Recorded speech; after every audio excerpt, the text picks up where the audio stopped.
Rahim, Zakaria Kandalawi, the author of Fazael-e-Aamal, preaches shirk and grave worship.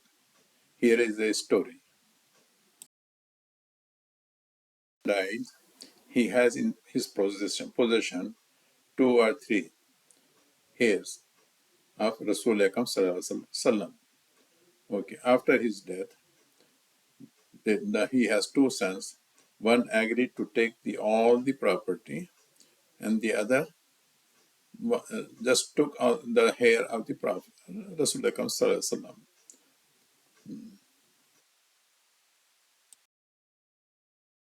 Story, big stories, you can read it. And then Nabi Akram Sallallahu Alaihi Wasallam comes in a dream and says, anyone who wants to get something, go to the grave of that person who has the hair of Nabi Akram.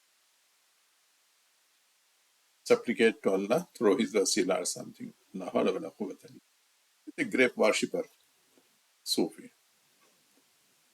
May Allah curse him. Because he's laying upon the Prophet.